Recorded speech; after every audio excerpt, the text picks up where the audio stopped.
I am Lila, and my family called me useless while I built their empire, only to plot my dismissal in secret emails.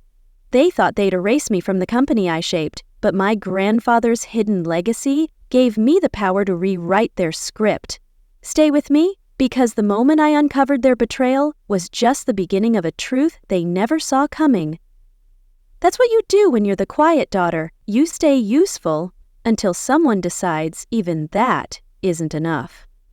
It was the first Wednesday morning of the month, town hall day. Everyone filled chairs, leaned against the back wall, balanced coffee cups on their knees. I'd spent the whole weekend finishing the quarterly update reports. Clean charts, simple language, not flashy, just correct. My part was scheduled right after Dad's remarks. He stood at the front in his usual blazer, rattling off top-line figures like they were gospel. Brooke, my older sister, nodded from the coffee bar. I waited quietly at stage left. Then he paused mid-sentence. His voice carried a smile that curled more than it warmed. "Lila," he called out. "You're up next, right?" I stepped forward, nodded, laptop ready. "Yes, I have," but he raised a hand and said, "Let's hope you don't bore us with those slides. You're better at fetching coffee than leading, Lila."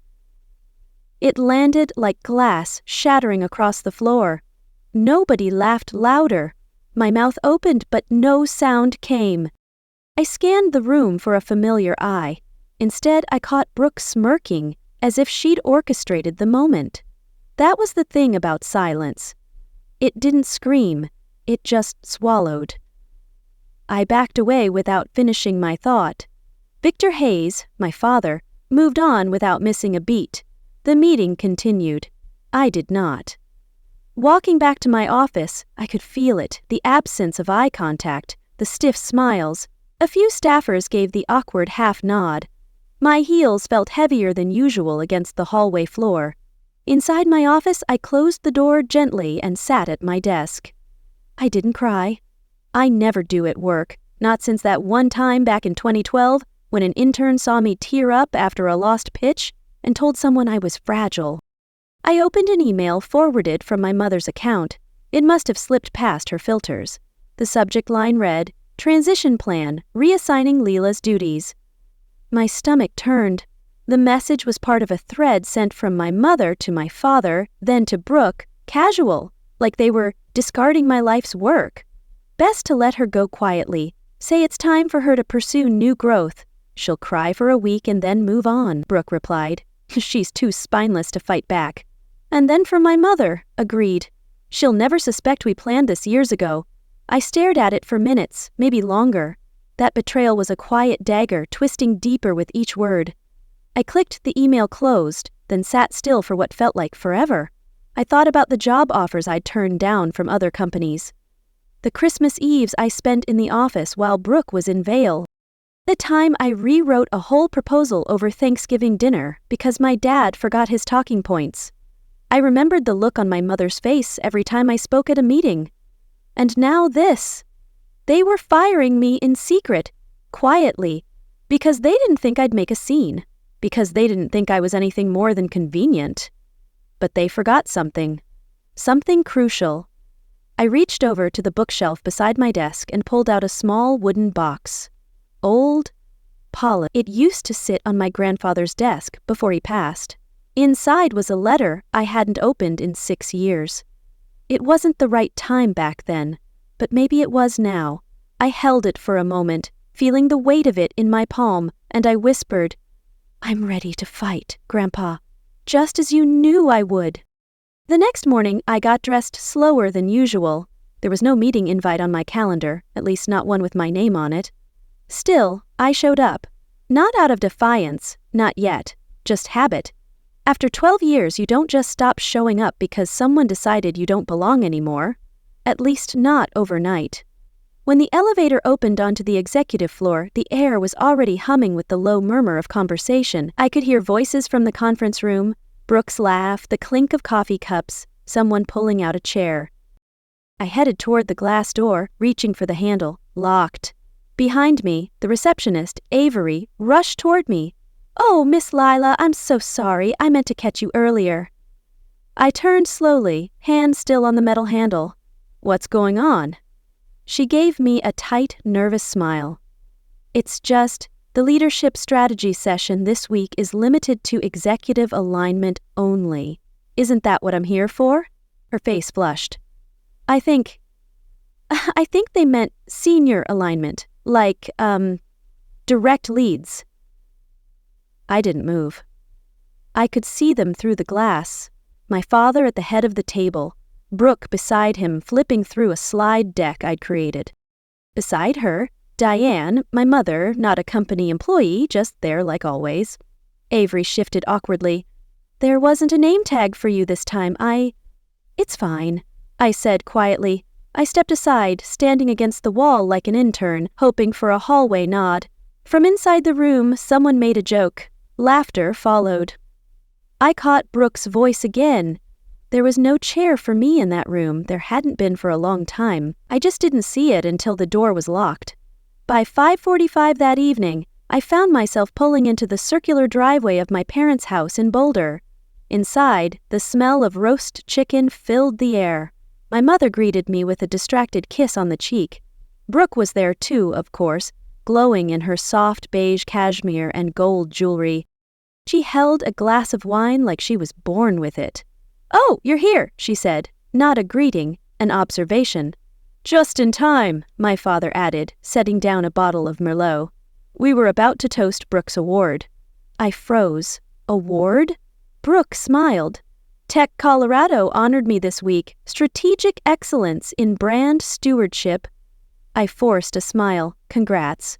Diane clapped softly, already raising her glass. "We always knew Brooke had the presence. You've always been too timid to shine, a background kind of girl."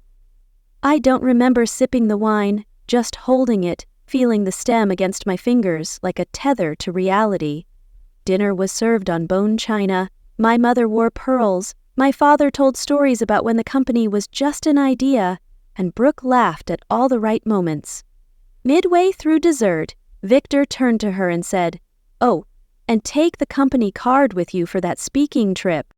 We'll cover everything." No one looked at me.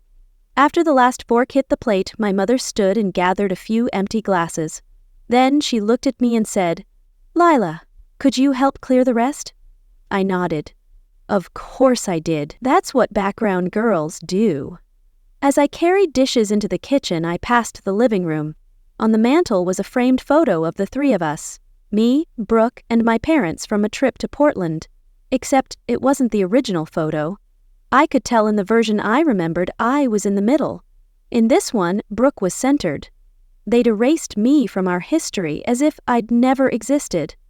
I excused myself and made my way to the guest bathroom, flicking on the light and closing the door behind me. I stood there for a long time. My reflection looked like someone I didn't know how to defend anymore. And then I saw it, still hanging around my neck, my company badge. It dangled from its lanyard like a forgotten accessory, a token of who I used to be. I reached up and unclipped it. For a moment, I stared at my own photo, the one printed years ago when I still believed being useful was enough. My name underneath, in all caps. Lila Hayes, Director of Operations. I placed it on the bathroom counter. They weren't waiting to fire me. They already had. They were replacing me in stages, cutting me out of the room, then the meetings, then the photos, and soon even the nameplate on my door.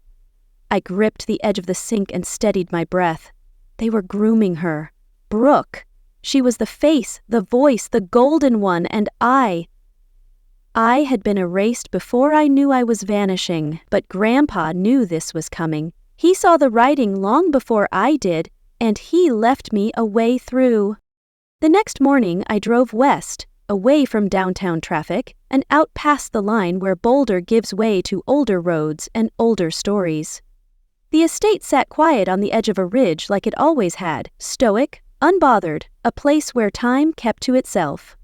I parked beside the rosebush Grandpa once trimmed every Saturday, then walked up the steps slowly. But the keys still fit inside.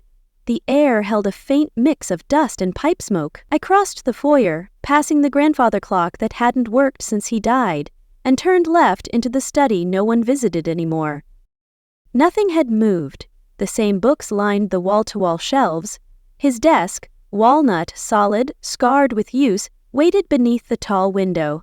I circled behind it, crouched, and reached behind the lower right frame on the wall. Raising Steers in the Dust Bowl, 1958, and pressed the small brass latch he showed me when I was 13. It clicked open. The drawer glided out with a quiet groan, revealing a small box wrapped in gray linen. I unwrapped it slowly and found two things. First, an envelope yellowed slightly at the edges in his firm, blocky handwriting for Lila. Open after your 31st birthday, not before. Second, a thick black binder stamped Family Voting Trust Restricted Disclosure. I stared at both for a long while. My hands shook as I reached for the letter. This wasn't a goodbye, not some sentimental keepsake. It was a message meant for this exact moment. I sat down at the desk, slid my finger under the flap, and unfolded the letter inside. It was written in ink, no printed formality, just Grandpa's handwriting, deliberate and sharp. Lila, if you're reading this, it means you're 31 and that means you're ready. I didn't give you this earlier because readiness isn't about age. It's about clarity, and clarity only comes after betrayal. I blinked hard, then read on. I watched what they did to your mother when she asked questions. I watched how silence became survival. I also knew they'd come for you eventually when you got too smart, too steady, too indispensable. That's why I waited. That's why I didn't tell them what I set in motion. You hold 65% of the company's voting control in trust, activated automatically on your 31st birthday. The paperwork is enclosed, legal, binding, irreversible. My breath stalled. I reread that sentence 4 times. You're not invisible, Lila. You are the storm's eye. Stay calm, be quiet. Let them think you're still the breeze. I dropped the letter onto the desk, my fingers numb. It wasn't just protection, it was preparation.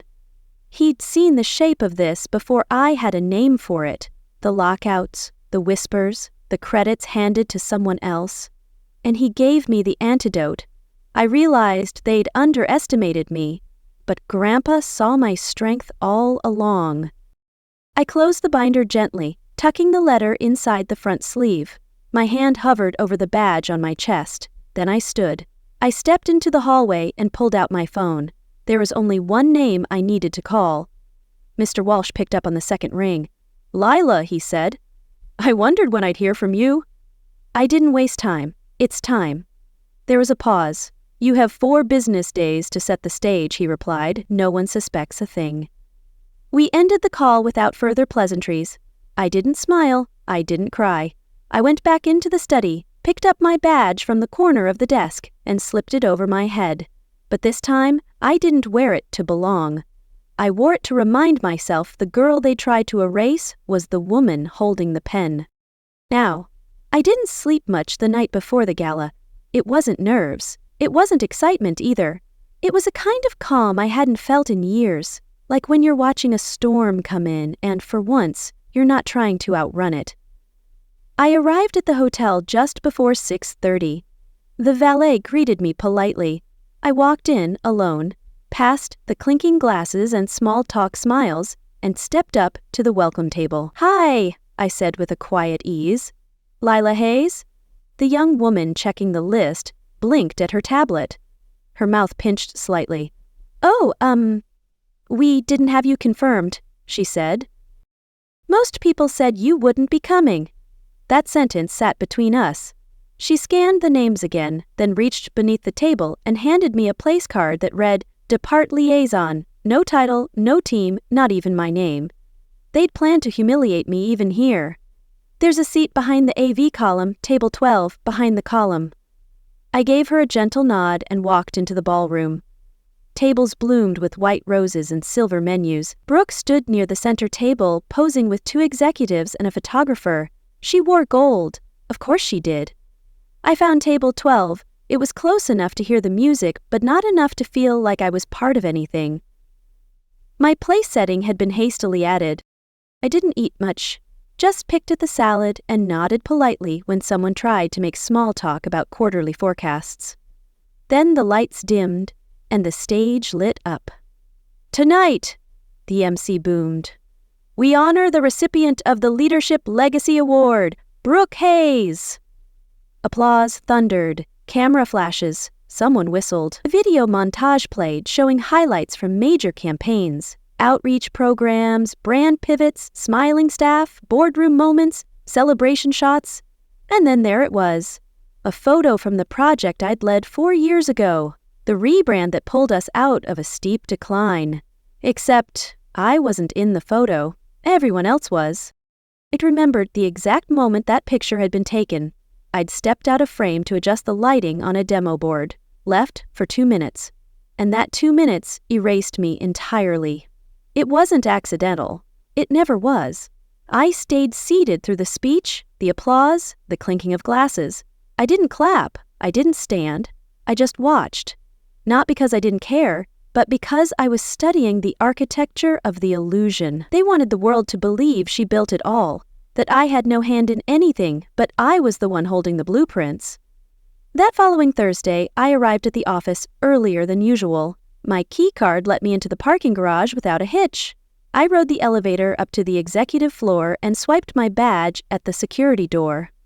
A red light blinked. Access denied. I tried again. Same result. One of the new security officers walked over. He didn't recognize me right away, then stiffened when he read my name. Looks like your clearance was updated," he said, tapping the tablet. "Wednesday night, of course." While I sat in a corner at the gala eating wilted salad and watching my work get cropped out of history, they'd been digitally locking me out of the floor I helped design. I nodded once and turned away. No confrontation, no scene. I walked out of the building and crossed the street to a cafe I used to take my mother to back when she still spoke up in family meetings. Mr. Walsh was already there, seated by the window, reading a newspaper. I slid into the booth and placed a folder on the table. The cover read, "Unfiled Complaints, HR." He raised an eyebrow. "I've been collecting them," I said. "Documentation, timelines, screenshots." He nodded slowly. "Your grandfather knew you'd uncover their lies." I stirred my tea and watched the steam curl upward. "I don't want revenge," I said finally, "but I want it fixed. I want alignment, not performance." "You're the one he believed in," he said. We reviewed the next steps in silence. The language for the shareholder memo, the timing, the chain of disclosure. As we wrapped up, I reached for my badge again. It still hung from my neck, still bore my name, still carried the quiet belief I once had that if you worked hard and kept your head down, you'd be seen. But belief fades, and clarity replaces it. I didn't need to be invited to the table anymore. I had my own set of keys. The next morning, I arrived at Mr. Walsh's office before the receptionist flipped the open sign. A dull gray hung in the sky. I didn't bring anyone with me, no entourage, no witness, just my bag, a folder, and the silent resolve I'd sharpened over the past few nights. Mr. Walsh welcomed me in with a nod, no small talk. We both knew what this morning meant. He handed me the signature page printed on thick cream paper. I already knew the section he'd highlighted, majority voting power activated upon maturity per Clause 7B of the 2009 Revised Trust. I picked up the pen and signed. My hand didn't tremble. I didn't hesitate. I slid the document back across the desk. "Don't notify them yet," I said. "Let them act like nothing's changed." Walsh tapped the calendar on his desk. "Meetings scheduled. Friday morning, 8:30, the boardroom." I nodded, stood up, and walked out without another word. Outside, the world kept moving. Pedestrians rushed by with coffee cups and gym bags. That the balance of power inside a multi-billion-dollar company had just shifted without anyone noticing, and I preferred it that way.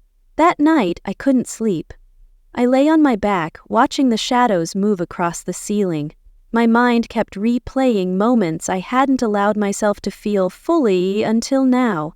Dad pulling me aside after a meeting, saying, "You should let Brooke lead these kinds of calls. She's more or Mom brushing off my ideas with, "You've always been the quiet one. That's your strength." I reached for my phone on the nightstand, meaning only to check the time, but a new text message was sitting there waiting like a trap. Victor. Heard you've been asking questions. Drop it. You're not built for this fight. The words hit harder than I wanted to admit. For a split second, I felt 13 again. Awkward, overlooked, scribbling notes at the end of Grandpa's desk while everyone else talked over me. Maybe I wasn't built for this. Maybe I was nothing without Grandpa. Maybe they were right. My thumb hovered over the encrypted file I'd been building. HR violations, equity reports, incident memos from employees. Too scared to speak, I nearly deleted it. My finger rested on the trash icon. But before I could act, another notification appeared. Voice memo from Marissa Cole. The name made me sit up. Marissa had worked in HR for over a decade until she was quietly let go 8 months ago. She never spoke publicly, not once. I tapped play. Her voice was calm but tired. I know what Brooke did to the marketing interns. I have copies of the emails. If you need a statement, I'm ready to give one. I listened twice. That was the moment I stopped doubting. My silence hadn't been weakness. It had been storage. And now it was becoming strategy. The following day, I drove out to the west side of the city. It took me almost an hour and a half with traffic, but I didn't mind. I needed the time to study what was coming. Grandpa's old office sat above the garage in the guest house, untouched since the memorial. I hadn't been back since the family emptied out the estate of anything valuable, leaving behind the things no one cared to claim, like his books, his notes, his words. The door creaked when I opened it. The familiar scent of cedar and old ink still lingered. I ran my hand across the desk. Grandpa had carved it himself out of black walnut. I used to sit under it as a child, pretending it was a fortress. On the wall above his chair was the framed quote he used to mutter under his breath whenever things got messy in the boardroom. Respect isn't inherited, it's practiced. I pulled out the folder I'd been compiling, laid it gently on the wood. Employee testimonies, financial trails, internal reports, everything they thought had disappeared with the interns, the assistants, the seasonal temps. I had it all. They thought I'd been quiet because I was passive, but quiet doesn't mean absent. I looked at the chair they'd put Brooke in, the one they propped up with applause and shallow awards, pretending the foundation wasn't crumbling beneath her.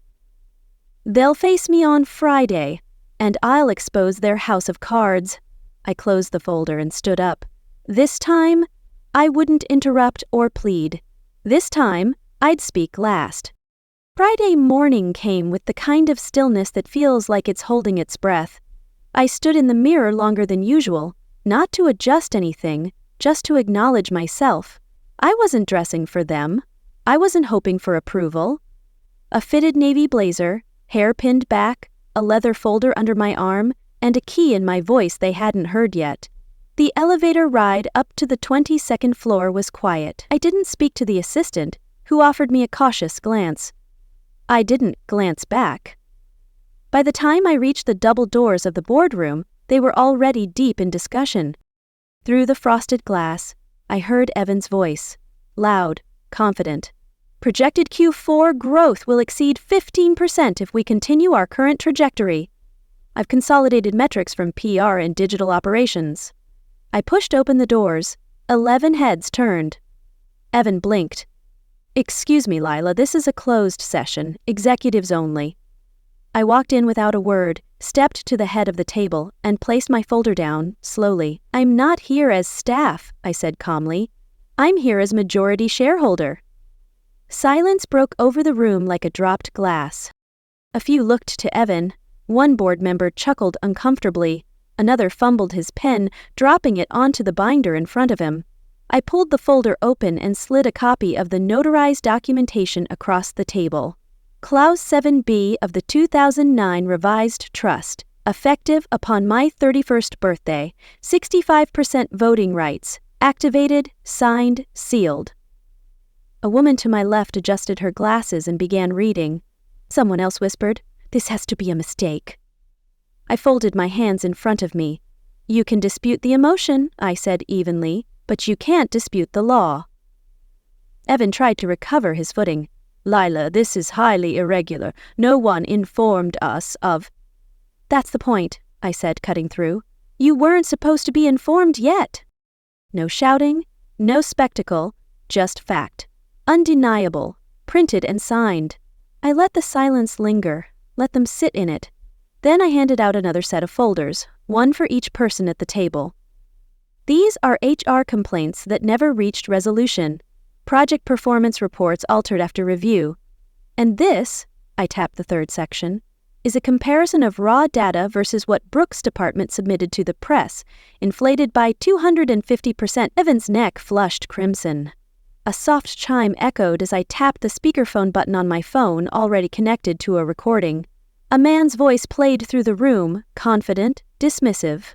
No one cares who Lila is, just use her analytics and throw Brooks' name on top. That's the look we need. It ended. No one spoke.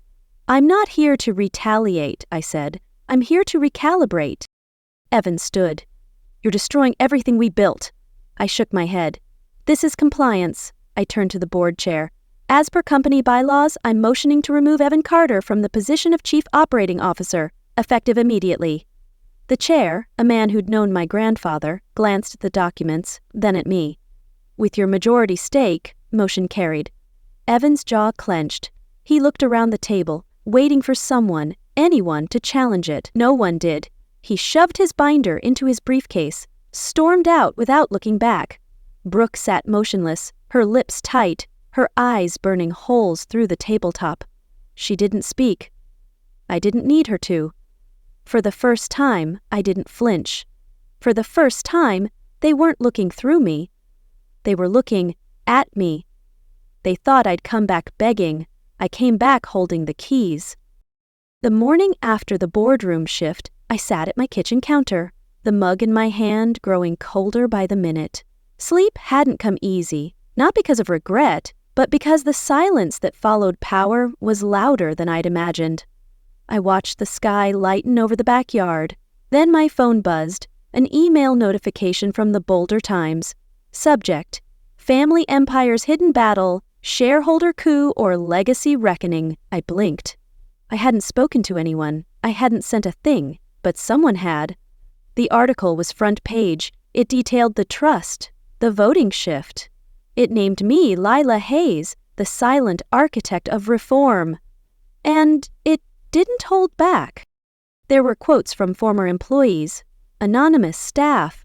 One even said, if you ever worked with Lila, you knew things were running smoothly because she was in the background keeping them steady. I scrolled lower. Screenshots from HR complaints, discrepancies in Brooke's digital campaigns, a photo of the award night, Brooke front and center, captioned with a quiet asterisk. Project led by Lila, not credited. I leaned back in my chair. Someone had cracked the dam, and the water was rising. Within an hour, We Worked with Lila started trending on X. I was in marketing. We were told not to CC her, even though the numbers came from her reports. She gave me my first internship, told me I didn't have to be loud to be valuable. I left because I couldn't watch them erase her one more time.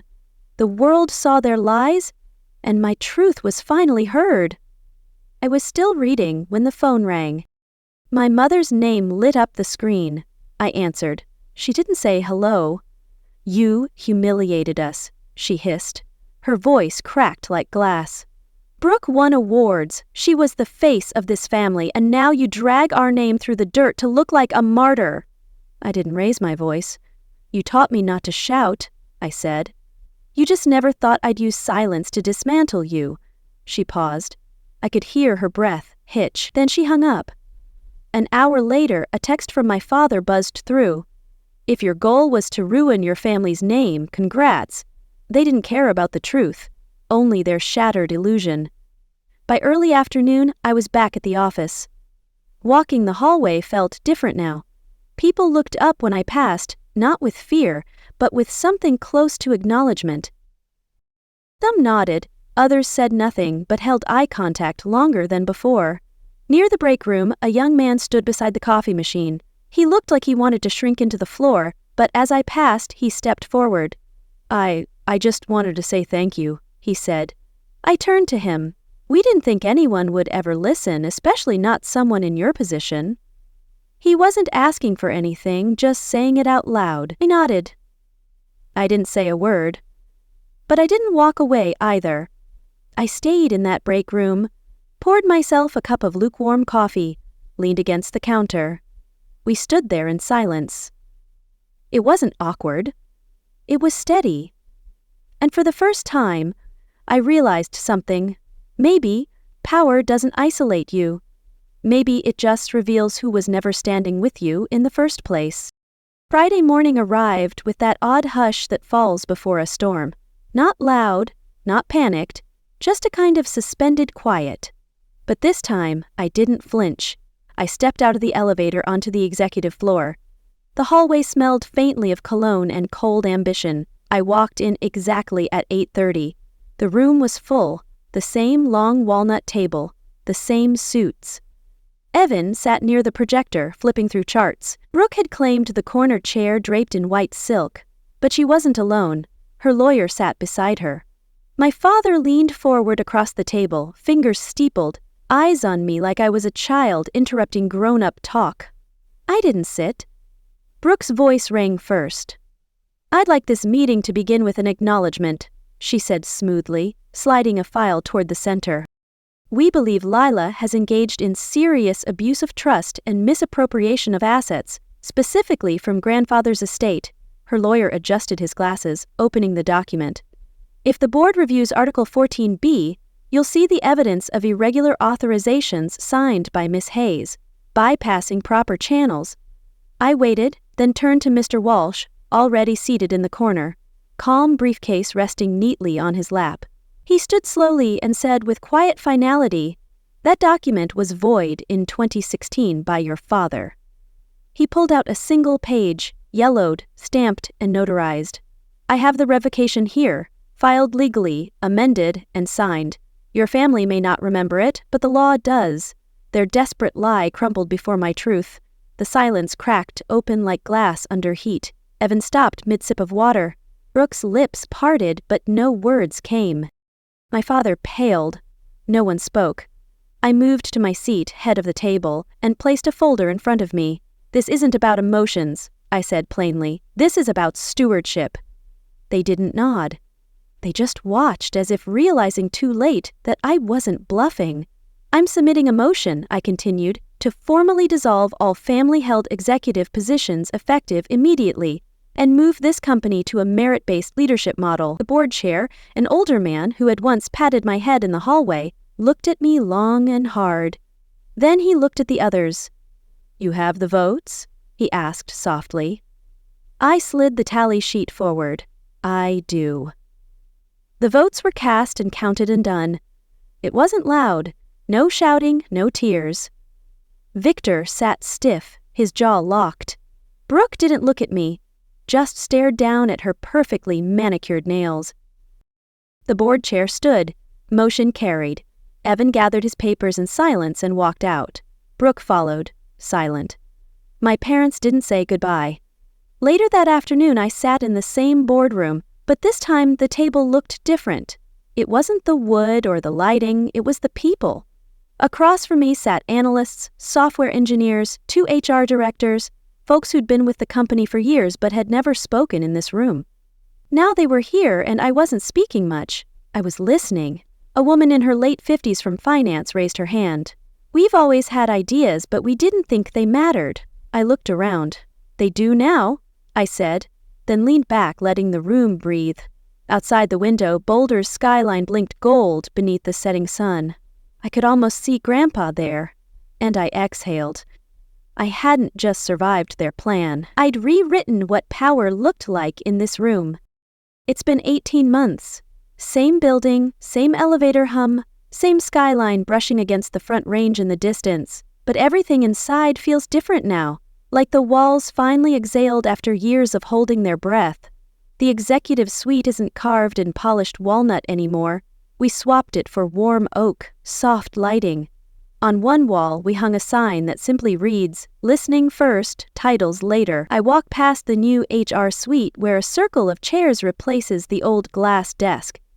There's a whiteboard with questions of the week, scribbled answers, and all kinds of handwriting.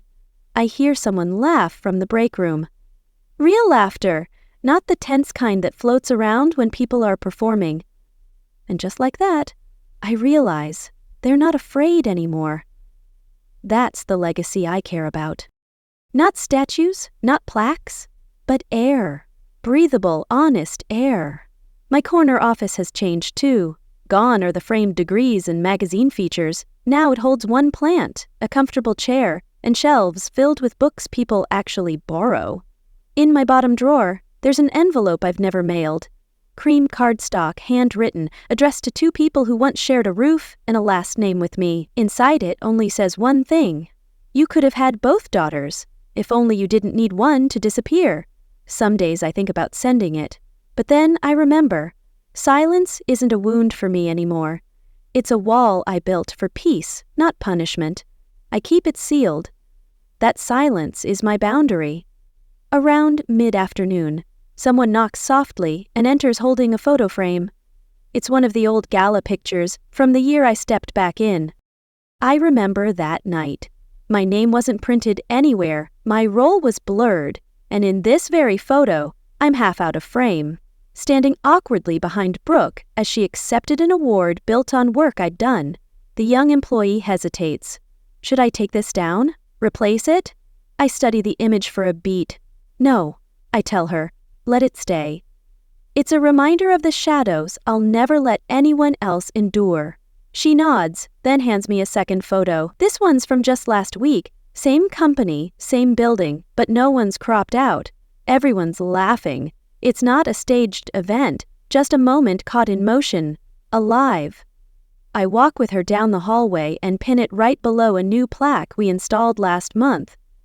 Inside the frame, my old company badge. The same one that once turned red outside the executive wing, below it, etched into brushed steel. You never needed their permission to belong. I stand back and let the echo of that truth settle in my chest. I don't need applause for what I've done. I don't need my name written bigger or higher, because the people who work here now, they don't have to beg for a seat. They walk in like they matter. And that's the whole point. Later that evening, before heading out, I pause in the hallway. The sun stretches long over the Boulder skyline. I place my hand on the cool glass window, the same one Grandpa once leaned against, watching this city grow. He didn't leave me an empire. He left me an opening, a chance to choose better. I reshaped their legacy. But some nights, I wonder if I'll ever trust family again. The badge stays framed, not as a victory, but as a scar. Proof I survived, but survival doesn't heal the heart.